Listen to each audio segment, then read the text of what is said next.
They ask me a lot of questions about our president, about what's going on right now in our relationship. Yeah, he seems to be playing right into that. By the way, they just did it again last hour. Oh, wow. Yep. While interviewing photographer David Gudenfelder for this film, North Korea tested an intercontinental ballistic missile, an ICBM, for the third time in 4 months. It is believed to have the ability to strike any part of mainland America. Just 3 hours earlier, we sat down with the New York Times' Carol Giacomo. Well, they haven't tested in 2 months, and that's a good sign. This is how quickly the North Korea story can change. A living history, vexing its neighbors and the U.S. for over 70 years. A missile was launched a little while ago from North Korea. I will only tell you that we will take care of it. The dictator of North Korea made a choice yesterday that brings the world closer to war, not farther from it.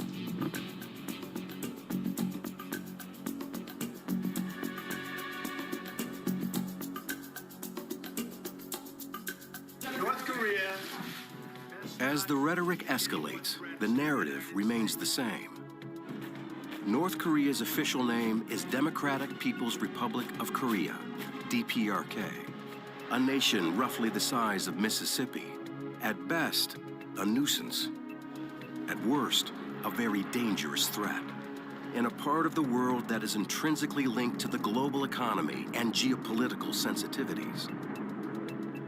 Surrounded by China, Russia, Japan, and South Korea. It is a totalitarian police state with self-imposed isolation from outsiders, secretive and brutal, and a nuclear weapons program that has accelerated faster than Western intelligence thought possible. Nationalistic and scarred from foreign invasions, occupation, and division. Most North Koreans are not allowed to travel outside the country. Just asking can get you interrogated, or worse. Traveling within the country requires strict permissions, and only the elite and party faithful live in the capital, Pyongyang, and a select few of them have access to the internet. But beyond the saber-rattling and headlines, they are a people we rarely get a glimpse of, and they rarely get a glimpse of us. Accessing news of the outside world is virtually impossible. The state-run media controls every message, where propaganda is not a dirty word. There's always a mass military parade, these mass games they hold in their football stadium. It's like a wonder of the world. There's 150,000 citizens, I think, come into the stadium, fill the entire stands, and they hold these books of colored paper and flip them. So each person is sort of a pixel in these mass mosaics of propaganda. They're amazing to witness. The images project order, strength, and devotion, carefully scripted to project the regime's desired image of itself, a modern, prosperous world power. But David Gudenfelder tells a different story. I spent most of my adult life covering wars not only in Africa, but all across the Middle East, Afghanistan, Iraq. You go to a big world event thinking you're going to cover the big picture. You end up inevitably only telling the stories of a few people who are right in front of your eyes. After 5 years as a freelance and staff photographer for the Associated Press, Gudenfelder was eventually assigned as the AP's chief Asia photographer. When I first moved to Japan, there were these two major news stories. One was an ongoing violent military coup in Fiji, and the other was family reunions between North and South Koreans at a hotel in Seoul. I just assumed, because I had been a conflict photographer for so long, that my bosses would put me on a plane for Fiji, but in fact, they wanted me to go to South Korea to cover the family reunions, and I was a bit naive. I didn't fully understand the history of the Korean Peninsula, and I didn't know what I was about to see when I went there. The family reunions between the North and South in 2000 were intended as a way for North Korea to soften relations with the South in an effort to tie into its economic engine. Instead, it was a painful reminder of a people divided. I saw one moving episode after another. Families come together for the first time in 5 decades. Brothers who had not seen each other, who are now grown, old. There was a mother, very old now, and almost completely blind, and she was putting her hands on the face of her son for the first time in 50 years, trying to remember what he looked like. These families were only given 3 days, and then they were pulled apart again and sent back, and they would never see one another again. So I left those 3 days wanting to understand much more about Korea. In the early 20th century, the Korean peninsula was occupied by a brutal imperialist Japan. When World War II ended, the Japanese were expelled by the Allied forces. Dae-sil Kim Gibson, an independent filmmaker, was born in the North. Though very young, she clearly remembers the Japanese occupation and liberation. When Korea became independent, I was 7 years old. That's an age that I will never forget. I was 7, but I remembered my country was emancipated from these colonizers who called themselves Japanese. But some memories remain painful for Dae-sil. I was in private elementary school in the spring of 1945, and it was a beautiful spring day, and we were playing in the yard. Japanese teacher was passing by, and she said, "I just heard one of you speak Korean." So I was 7, but I said, "I did. You're a Japanese, so you speak Japanese.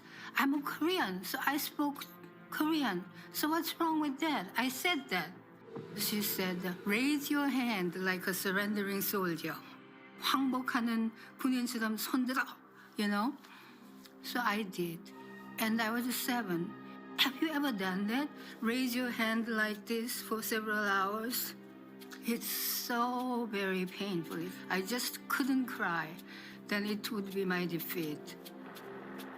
The spoils of the war resulted in dividing the peninsula in half at the 38th parallel, creating 2 nations, the Soviet-backed North and the American-backed South. When the Japanese were expelled, having occupied Korea for decades, you had basically a variety of political factions that were fighting for control of various elements of territory. In those turbulent years following World War II, Kim Il-sung, grandfather to current leader Kim Jong-un, rose to power in the Soviet-backed North. Koreans were frozen in place, and families were divided as those factional struggles, North and South, played themselves out. Koreans who lived in northern part of Korea had to decide whether they wanted to continue living there or they wanted to go to the South. My father was a very, very faithful follower of America, and he said, "There's no question, the family should go to South and live there." We left our hometown as the dawn broke. One winter morning in 1945, as I was leaving home, I just looked back and back and back. I could not step forward, as little as I was, because I had this feeling that I will never come back to the same house again. So I was a sad little girl, you know, holding my grandmother's hand, going to some strange place to find a new home. Then, in June 1950, Kim attacked the South in an effort to reunify the peninsula. It was an attempt to unify under communism, and it's very likely that Kim Il-sung had been led to believe by South Korean communists that the populace would rise up and welcome him, and that didn't happen. And also what he didn't anticipate was the United States would come in. Days later, the North captured Seoul. The United States had little choice but to defend the South and what was seen as a communist grab.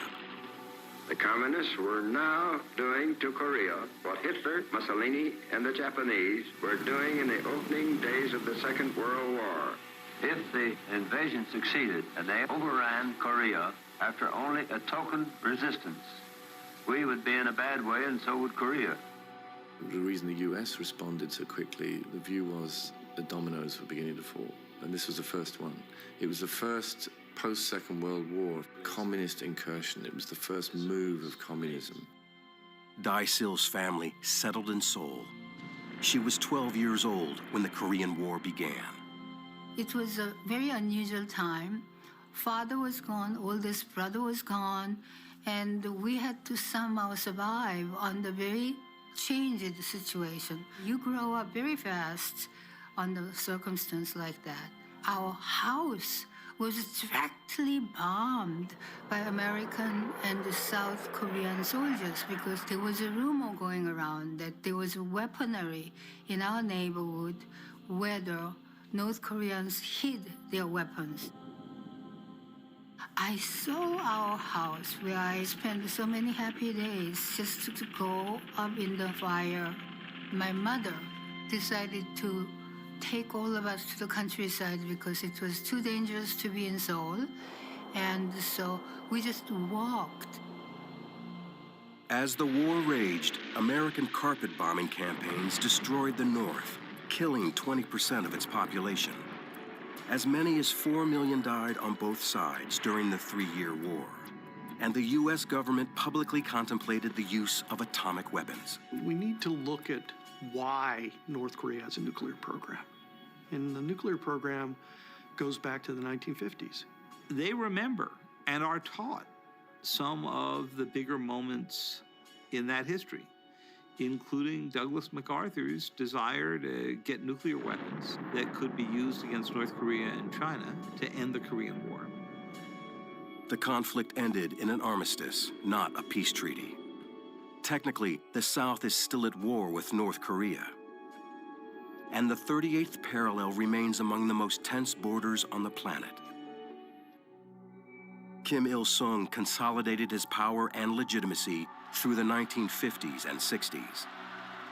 Through mass purges and an ideology of isolation and self-reliance, he would eventually create one of the most secretive, totalitarian, and unique states in history. Kim Il-sung was North Korea's sole protector and benevolent supreme leader, complete with a revisionist history. Their tremendous victory in the Korean War is all about a story about the United States and about an American power that is constantly out to seek to crush them. When you go to North Korea and you talk to school children, which they let you do under extremely controlled circumstances, the story you hear is one of American aggression over the border. You get a completely different view of what started the war and a completely different view of how it ended, in which Kim Il-sung led his troops to victory and vanquished the Americans and the South Koreans. Most Americans go through their life without thinking about North Korea very much. And North Koreans, they don't have the luxury not to think about us. And they're also taught that Americans committed the most horrifying atrocities imaginable during the war. The whole worldview revolves around this hostile relationship they have with the United States. It is a unifying principle for the people, a common enemy. And most North Koreans believe it is only the Kims that have protected them for nearly 7 decades. Everything that you get in North Korea is portrayed to the people as a gift from the beneficent leader, whoever that leader happens to be at the time. Every major project is described in controlled North Korean media as benefiting from the personal on-site guidance of Kim Jong-un, or before him, Kim Jong-il, or before him, Kim Il-sung. In other words, the whole government, but also the system of transferring benefits, is dependent on the generosity of one person. Kim Il-sung rose to godlike status, a cult of personality the world has rarely seen, refined over an almost 50-year reign until his death in 1994, and carried on by his heirs. The driving force of this fanatical hold on the people is called Juche.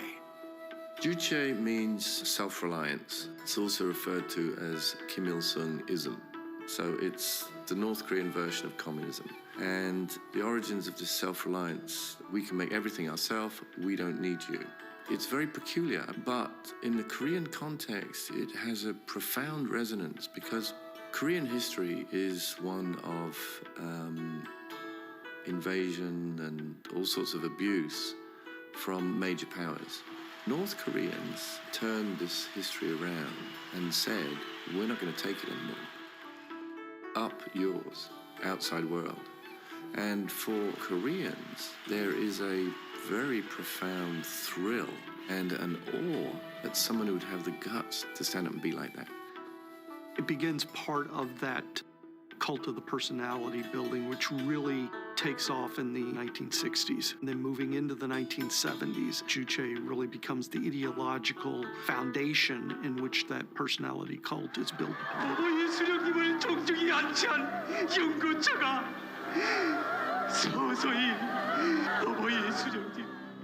When Kim Il-sung died, the country mourned the profound loss of their benefactor and protector, the great leader.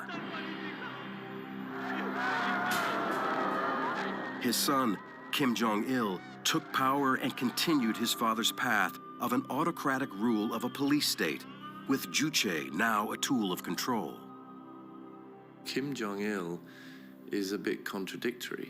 Here's a man who loves a good Beaujolais, and he had foreign chefs flown in, 2 Italian chefs who stayed there for about a year, teaching the North Koreans how to make pizza. And so this isn't exactly the leader of the self-reliant country.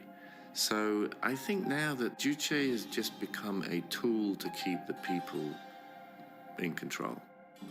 You can't just police people forever. Kim Jong-il continued building a powerful military, the 4th largest in the world, and a nuclear weapons program that he began to test. The irony is, if you want to stop North Korea testing missiles, don't tell them to stop. Because the Juche man, the self-reliant man who doesn't take it from the outside world anymore, cannot be seen to cave in. They feel like there's no balance of power between themselves and the United States, and they are intent on achieving a balance of power, and their ace in the hole here is a nuclear weapon that can threaten not just Japan and South Korea, but also the United States as well. At the end of the Clinton administration, Secretary Albright went to Pyongyang, and they were on the verge of an agreement that would have also frozen the missile program. All of that's a good thing, and that's the real success that's in the background and the history there. So I went as the pool photographer to photograph that meeting. I stood in this room with Madeleine Albright, this like surreal, almost like Wizard of Oz looking room. The carpet had these giant flowers. The wall was this massive mural of like a crashing wave. She looked at me and said, "Where should I stand?" And I said, "I have no idea, ma'am." And then the doors flew open and he walked in, the leader of North Korea, Kim Jong-il. It was like someone stepping out of their television into your living room. After that, I tried every way possible to go back to North Korea. It was very, very difficult. The first trip was tightly controlled. I had this feeling that there was nothing real. It was like a facade. Despite tight control by government minders, Gutenfelder continued his quest to show humanity under the thumb of the Kim regime. I worked with a guide. They were part facilitator, translator, part assistant, and part, I guess, babysitter. I wasn't free to move anywhere I wanted at any time alone. We know so little about North Korea, in part because there are so few photographs that we've ever seen. There's been almost no independent visual record.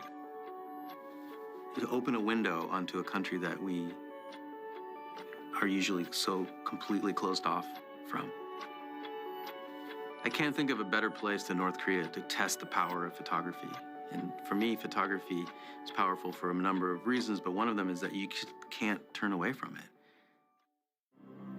Behind the facade that Gutenfelder photographed during his early trips is a dark side to the North Korean government's authority, a police state that is strict and often cruel. The police state in North Korea is based on a variety of things. One, lessons learned from the Soviet era, as well as the Japanese occupation. And these things were amalgamated into what became the North Korean police state. They evolved over time, but they were really taken from the lessons learned from the Stalinist era.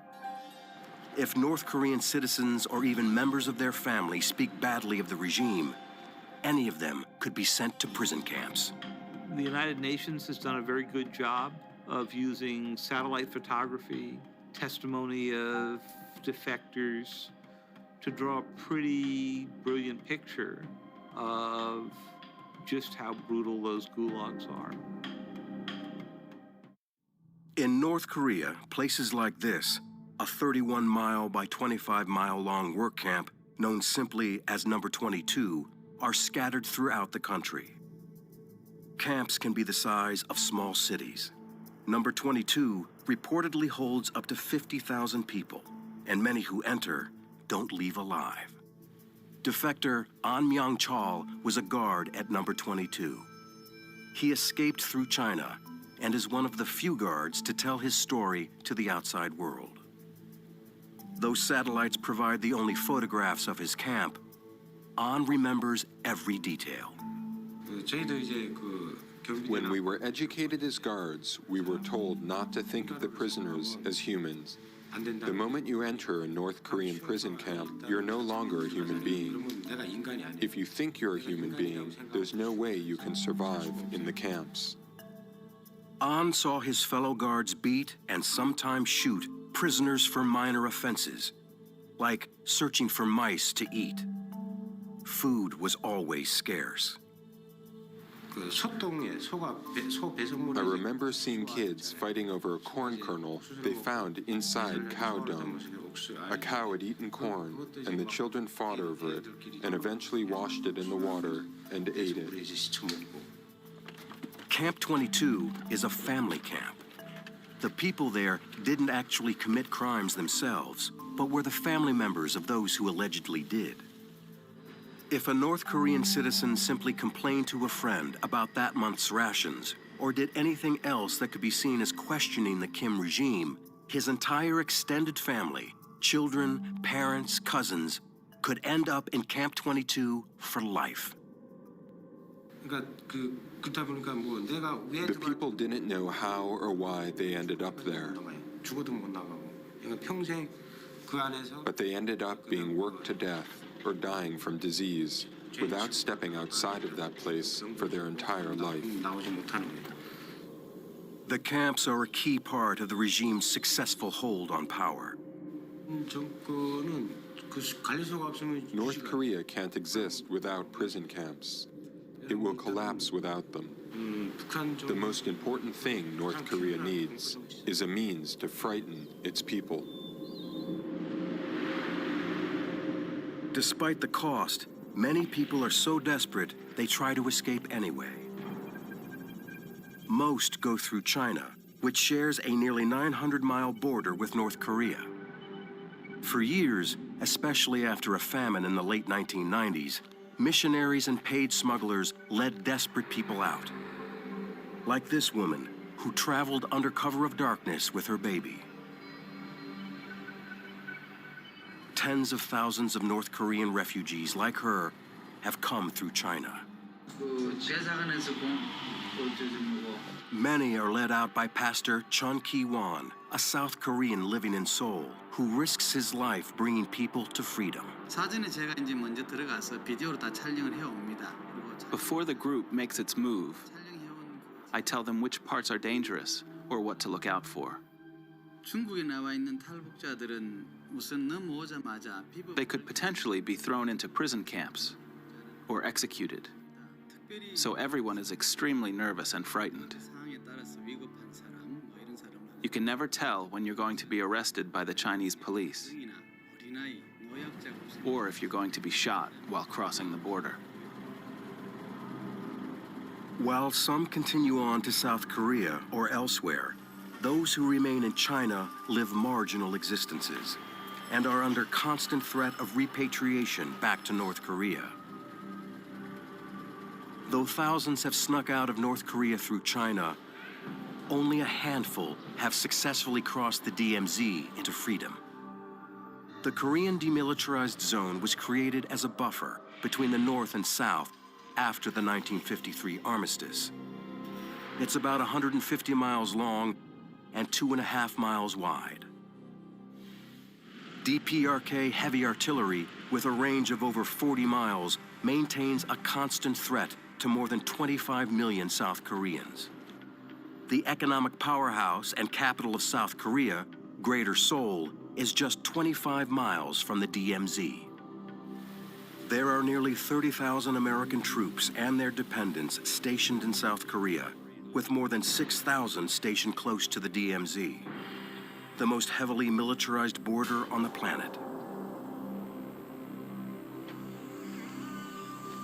The Joint Security Area on the border of South Korea is the one place where North Korean forces stand face to face with the rest of the world. On one side of this concrete marker is North Korea. On the other, the joint American-South Korean forces. Every move is monitored. In this unique area, each side stations their best. The North puts only well-fed top officers here. And the South enlists men who are at least 5'8" or taller on their side. But only one side is worried that their soldiers might want to defect across the divide, the North. On the DMZ, everyone is considered the enemy. Whether you're a North Korean resident, a soldier, or South Korean defector, we had to kill without question. One of the few to escape directly across the DMZ to South Korea is a former soldier living in Seoul, Ju Sung-il. After a perilous night evading high-powered electrical fences, step by step he managed to make his way across one of the largest minefields in the world and surrendered at a South Korean guard post. I personally believe that I made it through with the guidance of an invisible hand because of God's will. But there was a huge cost to be paid. When asked what happened to his family as a result of his leaving North Korea, Ju would only say, I'd rather not talk about it.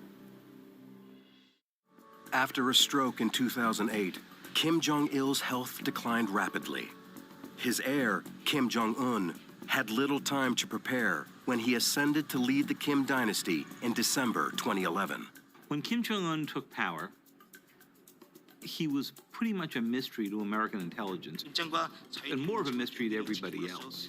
Inside the CIA, they kept a photograph of Kim Jong-un that you would see pinned up sometimes on people's desks from his school days in Switzerland. And they were trying to base their estimates of what kind of leader he would be on how he was out on the soccer field. So that wasn't a really good test. His brutality is obvious. He's executed family members. He had his half-brother assassinated. He's put members of his military commission in front of anti-aircraft guns and brought crowds out who can report how the body was shredded as they were executed. So he's doing the classic dictator's message sending. Kim Jong-un laid down the Rosetta Stone of where he wanted to take this regime. People would no longer have to tighten their belts. This was an important statement by Kim Jong-un. There was no mention whatsoever of the nuclear program. His legacy was to basically create the strong and prosperous nation. And then what do we see in the beginning of 2016? We see the fourth nuclear test. Why? Because Kim Jong-un was then beginning to consolidate his power. This would be the launching of the Kim Jong-un era. He had to show legitimacy. And if he couldn't show legitimacy on the economic realm, he had to show legitimacy in the security realm. The 1994 nuclear freeze, at times disregarded by the DPRK, was abandoned by George W. Bush. The Bush administration basically said the North can't be trusted, and the whole agreement unraveled. At that time, the North had no nuclear weapons, and today they have what experts say could be more than 20 nuclear weapons. And now they have a missile that can reach long distances and maybe even the United States. So there's been an exponential growth in the program, in the threat, and if that agreed framework from 1994 were still in place, we'd be a lot better off than we are today. It's the only card Kim has to play. Once the nuclear weapons are proven, he has a full hand with which to negotiate.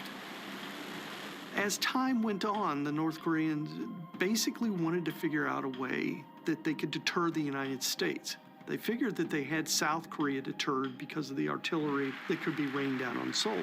But that doesn't prevent the United States from conducting regime change. Across the three Kim dictators, Kim Il-sung, Kim Jong-il, and Kim Jong-un, there's been one common theme, which has been that their development of missiles and nuclear weapons and their effort to combine the two as the ultimate survival strategy. For Kim Jong-un, the issue is what happened to the dictator who gave up his nuclear weapons. And that was Muammar el-Gaddafi. In 2003, the Libyan leader had the rudimentary components to begin a nuclear program. When caught by the West, he agreed to give up the weapons. Then, in 2011, as the Arab Spring spread, Libyans rebelled. As Americans, Europeans, and some Arab states came in to support the rebels, Gaddafi was not able to put the rebellion down. Ultimately, he is chased around the country, pulled out of a ditch, and shot by his own people. Believe me, they watched the video of that in Pyongyang. And they asked the question, had Muammar Gaddafi played this differently? Had he built those centrifuges? Had he developed his own nuclear program? Had he ultimately gotten weapons? Or at least if the West had thought he might have weapons, would he have ended up dead in a ditch? They think not. That struck the North Koreans in a very profound way. That really cemented in their mind that they needed to have a viable nuclear deterrent that could strike the United States in order to prevent the United States from engaging in regime change. So it's entirely rational that they would think that these weapons are the ultimate protection. To understand today's North Korea at a time of heightened tensions between the U.S. and the DPRK, the North has launched a charm offensive and invited American journalists on tightly controlled visits. The charm offensive is this. Normally, the North Koreans don't just let Western reporters come in the country. They will invite groups of Western journalists in for special occasions, like military parades. This year, they've tried something a little different. They have invited maybe a half a dozen American news organizations to visit the country on discreet visits. We spent 5 days there. And it was so unusual because we got to do our own trip, and in consultation with the North Koreans, we were able to devise an itinerary. Along with Nicholas Kristof, Carol Giacomo had the chance to experience a place she's reported on for 25 years. I think the North Koreans have been persuaded that it was worth trying this effort to reach out to Americans and have Americans better understand where they're coming from and what their argument is against the United States. You asked, did they succeed? I really believe it's important for journalists to go places and actually talk to the people in country, not just write from afar. If you can go on the ground, get your own sense of reality, have a chance to interview people, even when you know that they are handpicked by the government, I just think that you can get a better textural sense of what's going on. And so to that extent, it certainly was a successful trip to me because I got to understand more what North Korea is about, and I also got to understand and hear from North Korean officials what their beef is with the United States and where they think this whole crisis over the nuclear program is going. I came away believing that they wanted talks with the United States at some point, but that they weren't ready to have them yet. And they're not ready to have them yet for two reasons. One, I believe they still have some more work they want to do on their nuclear and missile program. And two, I think that President Trump's speech to the UN was an inflection point that made it harder to have talks. The depraved. He talked about destroying North Korea, and he also made a personal attack on Kim Jong-un, and that resonated very loudly Rocket Man. in a very negative way in North Korea. It completely played into their narrative. The United States may have to swallow a bitter pill, which means we may have to reward bad behavior. We have kicked the can down the road long enough. I think diplomacy is the only way forward, but I don't see right now a serious focus from the U.S. administration on going down that road unless it's something in which they can get the North Koreans to agree to denuclearization, which the North Koreans will never do. Our diplomats will speak from a position of strength because we do have military options. The military option will not work because North Korea could respond in very devastating fashion against South Korea, which would mean hundreds of thousands of people killed. So I don't see that as an option. The United States. The current U.S. policy to quell the North Korean weapons program is one of economic pressure called sanctions. What we're facing now is a U.S. government that frequently thinks you can bring North Korea to heel by totally isolating it, and a North Korean government that believes that isolation is the key to their survival. The UN Security Council has agreed to limit or end trade with the DPRK, but the Kim regime saw this coming.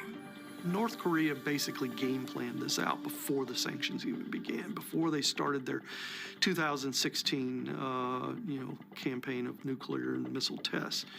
They hoarded resources, including oil and things like that. They also have a very sophisticated operations abroad for bringing in hard currency. And while the sanctions have done great damage to some of these networks are always evolving and constantly changing. And so it's kind of like this grand game of whack-a-mole. As you knock down one, another one appears somewhere else. The North's economic networks skirt the UN sanctions in a variety of ways. But one of the most threatening is a sophisticated cyber power, which Western intelligence underestimated, much like they underestimated its nuclear ability. 6,000 operatives work outside the DPRK borders. They came close to a $1 billion heist from the New York Federal Reserve. A spelling error kept it from happening. That Kim Jong-un is tech savvy is clear from the fact that he developed a pretty good cyber core. They have stolen $80 million out of the Bangladesh Central Bank. They have, we believe, made use of American-developed and surreptitiously released cyber weapons, some of them to raise money and some of them simply to show that they can exercise power beyond their borders. Some estimates are that North Korean cybercrime brings in $1 billion a year in hard currency. Ransomware, Bitcoin manipulation, hacking banking systems, and the like have proven an effective way to reach within U.S. borders and other countries North Korea considers enemies. In November 2014, North Korea hacked into Sony Pictures Entertainment's computer systems to stop the release of The Interview, a comedy that made fun of Kim Jong-un and plotted his assassination. The attack released embarrassing emails about Hollywood stars, but more importantly, it fried 75% of Sony's computer network, crippling business as usual. A tiny little country, broke, fourth-rate power, managed to bring down a powerful movie studio. This enabled him to reach into the United States in a way that a nuclear weapon never could. The fact that they had the imagination to go do it, that they recognized that cyber gave them the opportunity to go do this, that was all pretty remarkable. David Gutenfelder has seen a different North Korea than the West is accustomed to. Beyond the speculation and geopolitical rhetoric. In 2011, the Associated Press decided that they would open an office in North Korea. I begged to be the official AP Pyongyang photographer. So between 2011 and now, I went almost every month, spending a week, 10 days, almost every month in the country. Through photography, I discovered that there was something more than this facade, more than the propaganda. My job was really to get as far out there as I could go and as close and intimate as I could possibly be with people and tell their story. I'm not sure I would say that my pictures are good pictures. It's not the kind of place where you can like get out and move and work a photograph, and a lot of the photography that I did was through the windows of my passing vehicle. I found that that was some of the most interesting, most candid, most real photography that I could do. What's good about my work there is that all of these pictures, many of them seemingly very ordinary, start to add up to something. I just want to show people waiting for the bus, people going to work, people with families, people just getting by, because I wanted people to know that there's something more than just all the saber rattling and geopolitics and things that you, as a news photographer, you run past on your way to the dramatic event, where somehow the most kind of powerful pictures. In 2013 and 2014, Dae-sil Kim Gibson was permitted to travel to North Korea to film People Are the Sky. They were her first trips there since 1945. There she met and talked with many North Koreans. I heard a lot of stuff about North Korea, and I knew that about 85% of things that I heard from mainstream were pure. I had to go decide myself what North Korea was like. So that's when I decided I had to go. What I found when I finally went to North Korea, there were people living there. They were lovely people, they were nice people, they were intelligent people, they were laughing people, people with a lot of energies. No one believes there's real people there. I found myself arguing with people who would say, oh, that's not true. There's not a father with his daughter in a supermarket. That's all just fake. It was very surprising to me that I was having to defend that there was a real life and real people living lives in North Korea. Things changed dramatically for me over the years. My hope the whole time that I was working there was to give a fair, honest view of this country. So when the minder fought with me or argued with me or asked me about a particular photograph after they saw it published in a magazine, I could always stand behind it. I would say, this is what we saw.